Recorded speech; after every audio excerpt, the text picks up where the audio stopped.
और इस वक्त एक बड़ी खबर आ रही है। दिल्ली एनसीआर में भूकंप के तेज झटके महसूस किए गए हैं। आपको बता दें 11:35 पर भूकंप के तेज झटके पूरे दिल्ली एनसीआर में महसूस किए गए।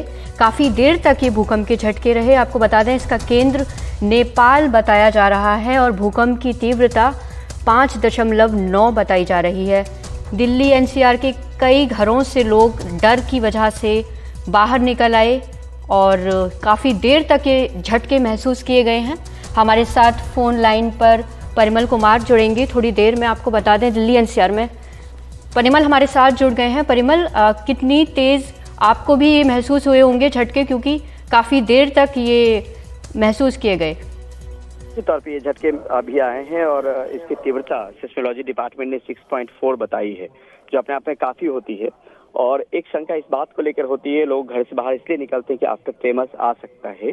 और उसी के मद्देनजर मैं दिलसाद गार्डन में रहता हूं और वहां पर भी लोग जो है वह एहतियातन घर के बाहर, अमूमन जब भूकंप की इस तरह की कभी भी कोई वाकया होता है तो उसके बाद लोग घर से बाहर निकलना मुनासिब समझते हैं, क्योंकि आफ्टर शॉक की एक आशंका होती है और उसमें निकल जाना ही बेहतर है। और हिदायत इस बात को लेकर होती है कि आप खुले आसमान के नीचे में जाएं, जहां पे बड़ी बड़ी इमारतें हो, बिल्डिंग हो या इलेक्ट्रिक पोल हो, उससे दूर रहने की कोशिश करें।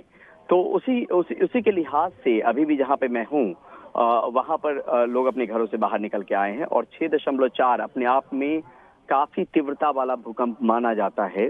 और वही तीव्रता जो है अभी उसी भूकंप की आई है। एपिसेंटर नेपाल बताया गया है। इसको लेकर सिस्मोलॉजी डिपार्टमेंट ने जो कहा है, एपिसेंटर नेपाल है और इसका असर जो हमारे सहयोगी हैं जो एनडीटीवी में काम करते हैं, मिहिर गौतम, उन्होंने पटना में भी बात की। पटना में भी ये झटके जो है महसूस किए गए हैं भूकंप की। तो कुल मिलाकर दिल्ली एनसीआर के अलावा और भी जगह है जहाँ पे इस भूकंप के झटके महसूस किए गए हैं।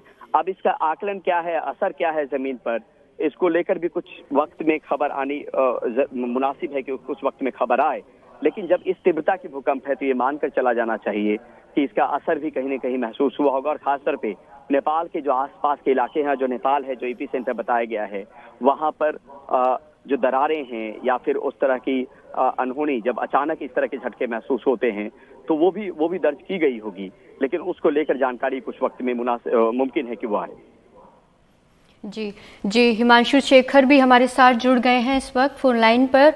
हिमांशु, लगातार दिल्ली में काफ़ी दिनों से हम देख रहे हैं कि एक के बाद एक झटके भूकंप के महसूस किए जा रहे हैं। क्या इसके पीछे कारण हो सकता है? और इस बार की तीव्रता बहुत तेज थी। देखिए, तीव्रता तेज थी और महत्वपूर्ण बात यह है कि नेशनल सेंटर फॉर सिस्मोलॉजी ने जो अपनी रिपोर्ट, जो प्रिलिमिनरी रिपोर्ट जारी की है, उसमें यह कहा है कि इस भूकंप की गहराई सिर्फ 10 किलोमीटर थी। और अक्सर ऐसा देखा गया है कि जब भूकंप की गहराई कम होती है और उसकी तीव्रता ज्यादा होती है तो सतह पर नुकसान का अंदेशा ज्यादा होता है। क्योंकि देखिए, कई बार ऐसा होता है कि जब 6 या उसके ऊपर की तीव्रता वाला भूकंप आता है और अगर गहराई बहुत ज्यादा होती है तो सतह पे उसको लोग ज्यादा महसूस नहीं करते हैं। लेकिन इस बार जो गहराई है भूकंप की, जो डेप्थ है, वो सिर्फ 10 किलोमीटर आकी गई है और जबकि जो उसकी तीव्रता है वो 6.4 है। तो इससे अंदाजा आप लगा सकते हैं कि इसका झटका कितना तेज रहा होगा कि दिल्ली, जो कि कई 100 किलोमीटर दूर है नेपाल से, यहाँ भी लोगों ने भूकंप के झटके महसूस किए। और जो भी भारत नेपाल सीमा का जो पूरा इलाका है, पटना के अलावा जो जिले हैं जो नेपाल से सटे हैं, वहां भी इसका असर जो है वो महसूस किया गया है। मैंने अभी नेशनल सेंटर फॉर सिस्मोलॉजी के एक वरिष्ठ अधिकारी से बात की है। उन्होंने ये कहा है कि अभी हमने एक प्रिलिमिनरी रिपोर्ट जारी की है।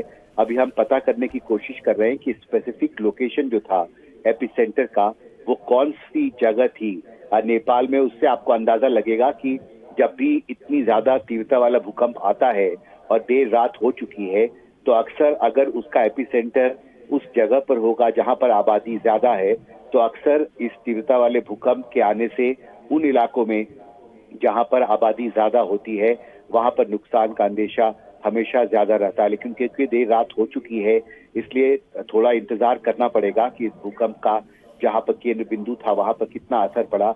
लेकिन आप एक आम अंदाजा ये लगा सकते हैं इस बात से कि अगर केंद्र बिंदु नेपाल में है और उससे कई 100 किलोमीटर दूर दिल्ली एनसीआर इलाके में अगर लोग भूकंप के झटकों को महसूस कर रहे हैं तो इससे आपको इसकी तीव्रता का अंदाजा हम बहुत आसानी से लगा सकते हैं।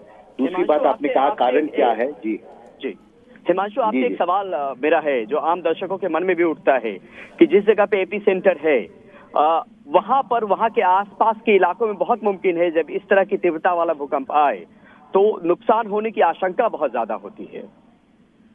देखिए निश्चित तौर पर, क्योंकि जब डेप्थ जो है, अगर भूकंप की गहराई सिर्फ 10 किलोमीटर है और तीव्रता 6.4 किलोमीटर है, तो निश्चित तौर पर सतह पर काफी ज्यादा असर होने का अंदेशा और आशंका रहती है। और क्योंकि अभी जो नेशनल सेंटर फॉर सिस्मोलॉजी है, उन्होंने एग्जैक्ट लोकेशन अभी रिलीज नहीं किया है।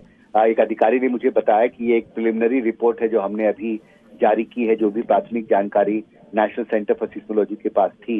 और मुझे लगता है क्योंकि ये जो पूरा बेल्ट है नेपाल और उससे सटा जो भारत के जो जिले हैं, वो भूकंप के दृष्टिकोण से अक्सर बहुत संवेदनशील माने जाते हैं। ये पूरा हिमालयन बेल्ट है, वहां पर अक्सर हमने पहले भी कई बार रिपोर्ट किया है कि नेपाल में जब भी ज्यादा तीव्रता वाले भूकंप का केंद्र बिंदु होता है तो उसके झटके दिल्ली एनसीआर इलाके तक लोग महसूस करते हैं और काफी लोग डर भी जाते हैं इन इलाकों में। आज भी जब मैं अपने हाउसिंग सोसाइटी के अंदर आया तो लोगों ने मुझे बताया कि अभी अभी एक भूकंप आया, क्या आपने ये महसूस किया?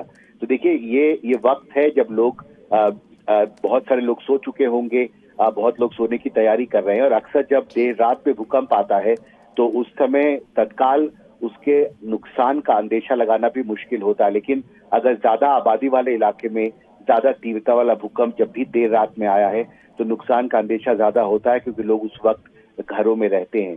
लेकिन अभी फिलहाल हमें इंतजार करना पड़ेगा, क्योंकि नेशनल सेंटर फॉर सिस्मोलॉजी ने नेपाल कहा है केंद्र बिंदु है, लेकिन एग्जैक्ट लोकेशन जो है वो अभी तक जारी नहीं किया है। और जब वो एग्जैक्ट लोकेशन एपिसेंटर का, केंद्र बिंदु का, भूकंप का, जब वो सार्वजनिक किया जाएगा तो तस्वीर साफ होगी।